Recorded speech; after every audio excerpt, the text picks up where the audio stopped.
ఇవాళ తెలంగాణ వ్యాప్తంగా ఉన్నటువంటి అందరు ఉద్యమకారులు ప్రతి జిల్లాలో కూడా మరి ఉద్యమకారులు ఫోరంగా ఏర్పడి వారి యొక్క డిమాండ్లను ప్రధానంగా ప్రభుత్వం ముందు పెడుతున్నారు. ఇవాళ కాంగ్రెస్ ప్రభుత్వం ఏదైతే 250 గజాల భూమి ఇస్తానని వాగ్దానం చేసిందో, ఏదైతే ఉద్యమకారులందరినీ గుర్తించి పెన్షన్ ఇస్తానని వాగ్దానం చేసిందో, ఏదైతే ఉద్యమకారుల సంక్షేమ బోర్డు పెడతామని చెప్పి వాగ్దానం చేసిందో, ఇవన్నీ కూడా ఖచ్చితంగా చేయాలి అనేటటువంటి ఒక డిమాండ్తోని ఇవాళ కరీంనగర్ ఉద్యమకారుల ఫోరం తరఫున కరీంనగర్ పట్టణంలో మరి దాదాపు 5 ఎకరాల భూమి ఇక్కడ ప్రభుత్వ భూమి ఉంటే ఆ ప్రభుత్వ భూమిని మానకొండూరులో మేము ఇవాళ ఆక్రమించుకోవడం జరిగింది.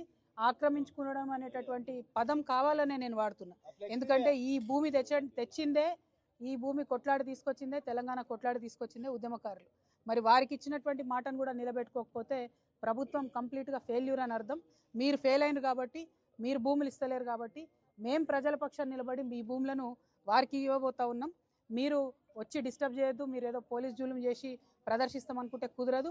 ఇవాళ ఈ ఒక్క జిల్లాతో ఆగదు, ప్రతి జిల్లాలో కూడా ఇదే పోరాటం మొదలవుతుంది.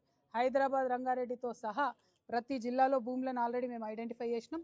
ఏ జిల్లాకు ఆ జిల్లా ఈ భూములు తెలంగాణ ఉద్యమకారులకు ఇప్పించడానికి తెలంగాణ ఉద్యమకారుల ఫోరంతో కలిసి తెలంగాణ జాగృతి ఉద్యమిస్తుందనే విషయాన్ని మరొకసారి తెలియజేస్తూ మరి ప్రభుత్వానికి హెచ్చరిక చేస్తూ ఉన్నాం. మీరు తొందరగా నిర్ణయం తీసుకోండి. జనవరి 26 అన్నారు, డిసెంబర్ 9 అన్నారు, మళ్ళీ మాటికి డేట్ పెంచుకుంటూ పోతున్నారు తప్పితే ఇంకోటి లేదు. కమిటీలు కాదు, చేసిన కాలయాపన చాలు.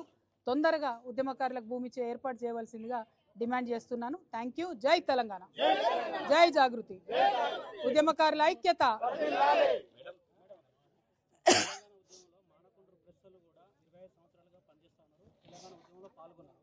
ప్రతి ఏటా ప్రతి ఒక్కరు వచ్చి ఇస్తామని చెప్తారు కానీ భూమి జాగా ఇక్కడ ఇవ్వట్లేదు.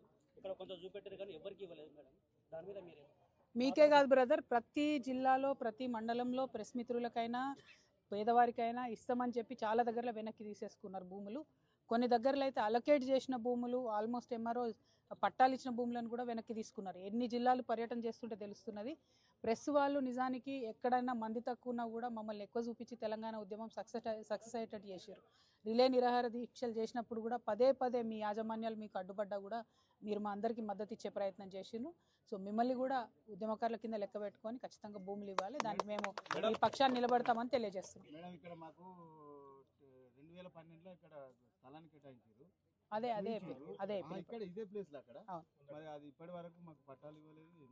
అందుకే అంటున్నా, మీకు ఇవ్వలేదు, ఉద్యమకారులకు ఇవ్వలేదు కాబట్టే పోరాటం కొనసాగుతుంది. మిమ్మల్ని కూడా కలుపుకొని, ప్రెస్ మిత్రులను కూడా కలుపుకొని మా పోరాటం ఉంటుంది. మీరేమి ఇబ్బంది పడద్దు, మీ పక్షాన మేము నిలబడతాం. మేడం, బారాస 10 సంవత్సరాల ప్రభుత్వ కాలంలో ఉద్యమకారులకు ఇప్పుడు ఒక విషయం అండి, కేసీఆర్ గారైనా బీఆర్ఎస్ ప్రభుత్వం అయినా ఉద్యమకారులను విస్మరించిందనేటటువంటి బాధతోనే ఉద్యమకారులందరూ కూడా కాంగ్రెస్ పార్టీకి మద్దతు ఇచ్చారు.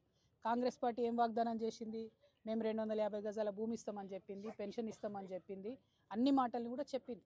చెప్పినటువంటి మాటల్ని వారెందుకు మరి చేస్తలేరని నిలదీస్తూ ఉన్నాము. ఖచ్చితంగా ఎవరు ప్రభుత్వంలో ఉంటే వాళ్ళని అడుగుతాం. బారాస తప్పులుంటే బారాస వాళ్ళని కూడా అడుగుతాం, కాంగ్రెస్ తప్పులుంటే కాంగ్రెస్ వాళ్ళని కూడా అడుగుతాం. ఇవాళ ఉద్యమకారులకు ల్యాండ్ రావాలనేది ముఖ్యమైన విషయం. ఈ పార్టీ ఆ పార్టీ అన్నది మాకు సంబంధం లేదు.